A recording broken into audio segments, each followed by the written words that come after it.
আসসালামু আলাইকুম। আমরা যারা স্টুডেন্ট আছি, আমরা সবাই তো বেশিরভাগ সময় মোটিভেশন নিয়ে পড়াশোনা করি, তাই না? আমরা মোটিভেশন নিই ইউটিউব থেকে, আমরা মোটিভেশন নিই ফেসবুক থেকে, আমরা মোটিভেশন নিই ইনস্টাগ্রাম থেকে। এর থেকে বেশি আমরা মোটিভেশন নিই অফলাইন কোনো টিচারের থেকে বা অনলাইন কোনো টিচারের থেকে। আচ্ছা, ঠিক আছে। তো প্রায় মোটিভেশনে একটা কথা তো সেম থাকে, রুটিন বানানো। যে তুমি যদি ভালো স্টুডেন্ট হতে চাও, তুমি রুটিন বানিয়ে পড়বা। তো আমরা তার কথা অনুযায়ী 8 ঘন্টা 10 ঘন্টার একটা রুটিন বানাই, এবং সেটা ফলো করলেও একদিন 2 দিন বা 10 দিন বা 1 মাস তার বেশি ফলো করতে পারি না। তারপর আমরা পড়াশোনার ফ্লোটা হারিয়ে ফেলি, রুটিনের গুরুত্ব অতটা থাকে না। তো চলুন আজকে আমরা জানবো কীভাবে প্রতিদিন রুটিন মাফিক পড়া যায়, এবং ভিডিও শেষে 2টা টিপস দেবো, যে 2টা টিপস ফলো করলে আপনারা অবশ্যই জীবনে অনেক বেশি এগিয়ে যাবেন, এবং আপনি স্টুডেন্ট অবস্থায় আপনার সহপাঠীর থেকে অনেক বেশি এগিয়ে যাবেন। আচ্ছা, তো প্রতিদিন কীভাবে আমরা রুটিন অনুযায়ী করব? আসলে কি পড়া সম্ভব? হ্যাঁ, আপনি যখন রুটিন বানান তখন একটা জিনিস খেয়াল করবেন, আপনি এইটা চিন্তা ভাবনা করে বানাচ্ছেন যে আমি দিন এই রুটিন মাফিক পড়াশোনা করব। কিন্তু প্রতিদিন যে আপনি পড়াশোনা করবেন, প্রতিদিন আপনার নানান প্রকার কাজ থাকতে পারে, একেক দিন একেক রকমের কাজ থাকতে পারে, এটা সম্পর্কে আপনি আগেই অবগত না। অর্থাৎ একটা উদাহরণ হচ্ছে, 7 দিন পর আপনার একটা কাজ আছে, সেটা আপনি আজকে জানেন না। কিন্তু 7 দিন পরের যে কাজটা, সেটা সম্পর্কে আপনি পরবর্তী 6 দিন পর জানলেও জানতে পারেন। অর্থাৎ বেশিরভাগ সময় কালকে আমাদের কি কাজটা করতে হবে সেটা আমরা আজকে জানি। সো আমি যদি প্রতিদিনকার রুটিন প্রতিদিন বানাই, তাহলে কালকে আমি সম্পূর্ণ দিন রুটিন অনুযায়ী পড়তে পারবো, এবং পরশুদিনের রুটিন যদি আমি কালকে বানাই, তাহলে পরশুদিনও আমি রুটিন অনুযায়ী পড়তে পারবো। আচ্ছা, ঠিক আছে। তো আপনি কি করবেন? প্রতিদিনকার রুটিন প্রতিদিন বানাবেন। কিভাবে বানাবেন? প্রতিদিনকার রুটিন প্রতিদিন আপনি বানাতে পারেন, হয় তার আগের দিন রাতে ঘুমানোর আগে, বা তারপরের দিন ঘুমানোর পরে আপনার প্রথম কাজটি হবে রুটিন বানানো। রুটিন বানানো মানে কি?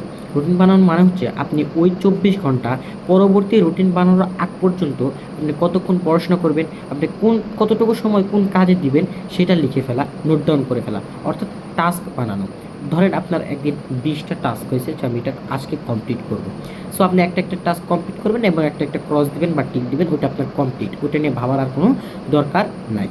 সো এইটা হচ্ছে একটা কার্যকরী টিপস, যে প্রতিদিন কীভাবে রুটিন অনুযায়ী পড়া যায়, বা প্রতিদিন কীভাবে নিয়মের মধ্যে থেকে পড়াশোনাটা কমপ্লিট করা যায়। তো আশা করি বুঝতে পারছেন। তো পরবর্তী 2টা টিপস আমি চাই। প্রথম টিপসটা হচ্ছে, স্টার্ট টেকিং স্মল ডিসিশন। আপনি যে কোনো ছোটোখাটো ডিসিশন নেওয়া শুরু করে দেন।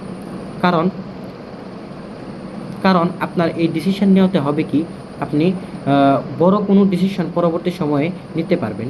বর্তমানে আমাদের দেখা গেছে একটা প্রবলেম, সেটা হচ্ছে আমরা রেস্টুরেন্টে খাবার খাওয়ার সময়ও একটা প্রবলেম ফেস করি, কোন খাবারটা অর্ডার করব।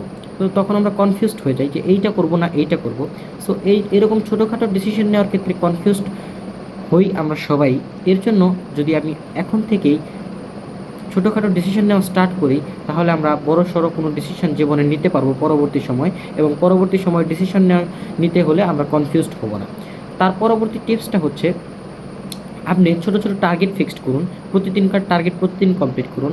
যে আপনি যে রুটিনের টাস্কগুলো লিখবেন, সেখানে টার্গেট রাখুন যে আমি আজকে এই চ্যাপ্টারটা শেষ করব, বা আমি আজকে এই চ্যাপ্টার এমসিকিউ শেষ করব, বা আমি আজকে এই টপিকের সিকিউগুলো শেষ করব। সো এভাবে এই টিপসটা যদি আপনি ফলো করেন, তাহলে আপনার কী সুবিধা হবে? আপনার সুবিধাটা হবে, আপনি পড়াশোনার প্রতি দায়িত্বশীল হয়ে উঠবেন, এবং অনেক দায়িত্বশীলতার সহিত আপনি পড়াশোনাগুলো কমপ্লিট করতে পারবেন।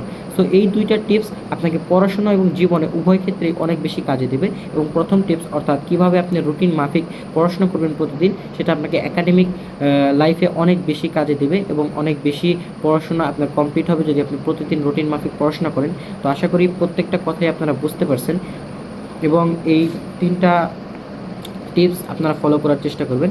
আজ এই পর্যন্তই, দেখা হবে পরবর্তী ভিডিওতে। পরবর্তী ভিডিও আসা পর্যন্ত আপনারা ভালো থাকুন, সুস্থ থাকুন।